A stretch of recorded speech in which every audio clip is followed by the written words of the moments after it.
CrossFitters, today we're taking a very traditional recipe and we're going to transform it into something that will always keep you on your toes. I'm ErinTheBeast, founder of ErinTheBeast.com and creator of the Beast Mode Method, a custom-built program for hardcore CrossFitters who want to dominate at the box. Today we're going to be taking the traditional meatloaf recipe and I'm going to show you a few different ways that you can tweak and transform this recipe into something that will never leave you bored. So the first thing that we're going to do is I'm just going to take you through the different ingredients. Some of the things, most of the things I already have prepped and prepared and ready to go for us. So first what you're going to need is a really big mixing bowl. And you can do 2 pounds of lean ground meat, any kind that you want. I'm using ground buffalo, but you could use beef, you can use turkey, chicken, whatever you want to do in your recipe. What you're going to do is you're going to take half an onion and put that in your food processor with the blade that basically, the S blade, which makes everything basically into mulch, and 2 stalks of celery. Clean that up and throw that into your food processor as well.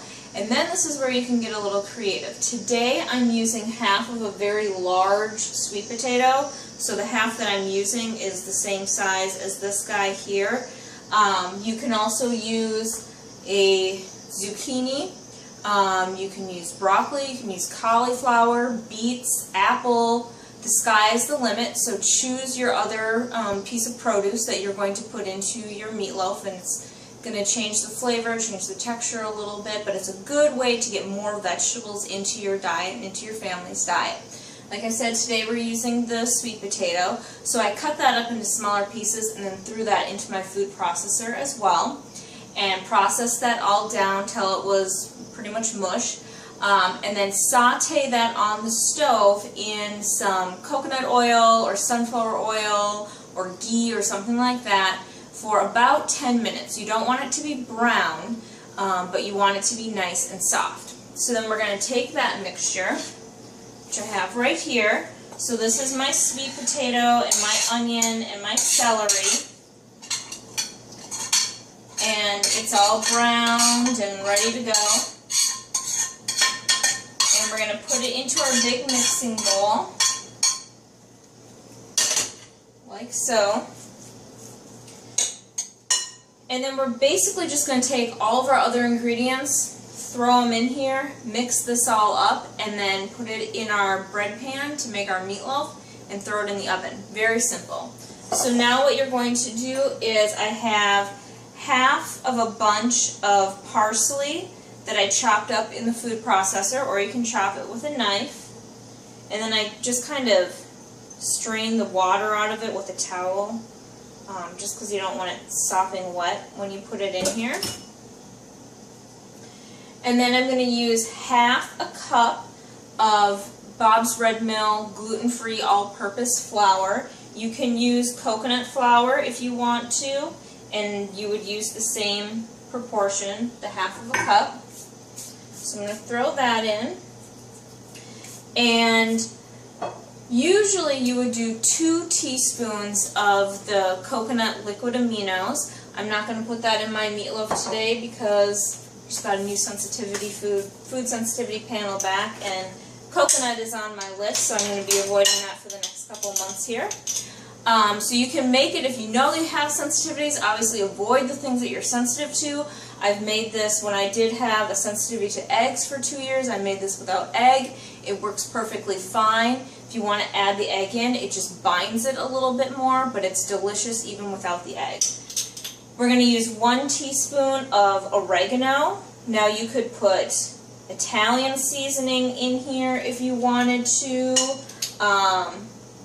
Or you could put sage in, rosemary, thyme, really anything that you wanted you could put in there. Today I'm using oregano. And then we're going to put half a teaspoon of Himalayan salt in.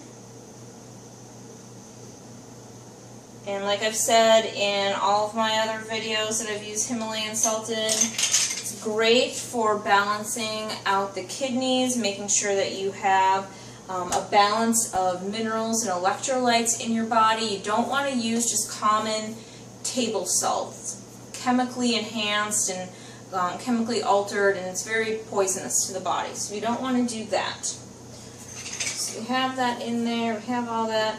And then we're going to take our egg, if you're using one, and crack that guy and put him in there.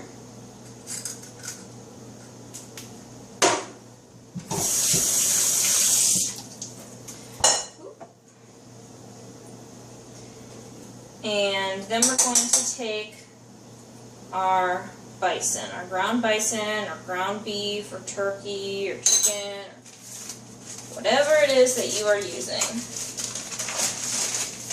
2 pounds. You want 2 pounds of your meat, and you want it to be grass-fed. So if you can get it, this is from Whole Foods, but if you can get it from a local farmer, that would be fabulous. You can definitely do that, and then you know that it's a better quality product, hopefully, but you want to get something that's definitely grass-fed. Bison is fabulous because it has a lot of your omega-3 fatty acids, even more so than grass-fed beef does, and it doesn't have as many of those inflammatory markers in it. So basically your hands are going to get really dirty here. So once you have everything in the bowl, you're just going to, I found that the best way to do it is just mix it up with your hands. So it's kind of gross, but whatever, you can do it, right? So you're just going to kind of get in there, make sure you take your rings off, and start mixing everything together. And when you're done, obviously make sure that you wash your hands very well with soap and water. So like I was saying, bison, great for the omegas, grass-fed bison. Whenever an animal is not fed its natural diet, meaning when it's fed grains and corn and soy and all this other stuff, it changes the meat. It's going to make it more acidic, it's going to not supply us with as many nutrients. And we want to be giving our body as many nutrients as humanly possible and calming down inflammation instead of adding to inflammation in the body.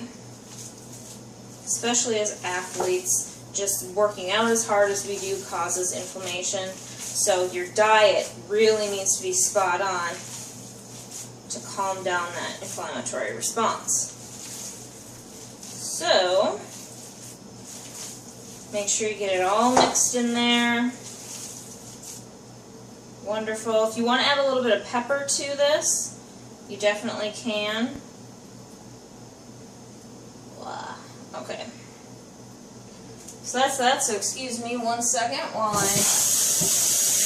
wash my hands.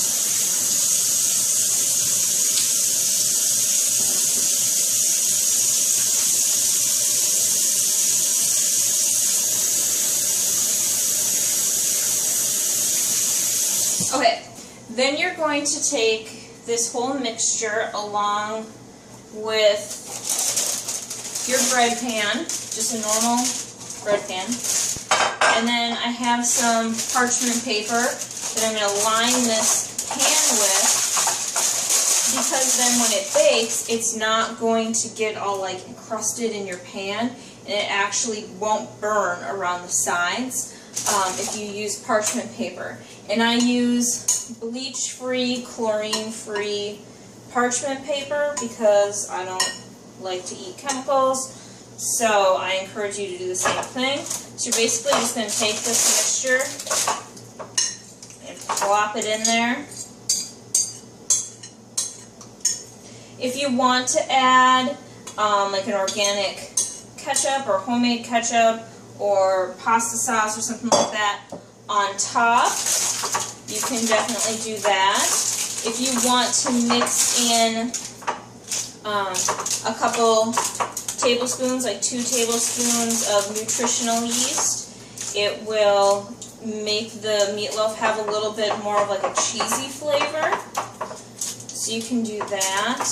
If you have any kind of like digestive issues where you tend to get bloated a lot, I would not recommend using the nutritional yeast, because that's just going to make your problem worse. So any kind of digestive issues, stay away from the nutritional yeast. So, very simple. And there we have it. Very beautiful. So like I said, you can mix in any vegetables that you want in place of that sweet potato. You can put in your broccoli, your cauliflower, zucchini, beets, rutabagas, literally anything. The sky is the limit. So once you have this all prepared like this, then you're going to put it in your oven, which has been preheated for 350 degrees, and you're going to bake it for an hour and a half. So the bake time is a little long, but it is well worth it. So I'll see you in an hour and a half when this baby comes out of the oven. Alright, here we go. We have our beautiful meatloaf with all of our veggies mixed in there. And if you used an egg, it should hold together fairly well. If you did not use an egg, the second day, the leftovers, it'll stick together really nice. But that first day, right out of the oven, it might be a little crumbly. Sometimes those end pieces are hard to get out. But there we are. We have our wonderful bison and veggie meatloaf, piping hot out of the oven. So enjoy your meatloaf, mix it up, use many different veggies and seasonings and all of that good stuff to keep it ever changing. What I need you to do now is go to my website at ErinTheBeast.com and download your free gift, The Beast Mode Method Fundamentals, which is a 3-part video series that will have you well on your way to becoming a beast at the box. See you next time.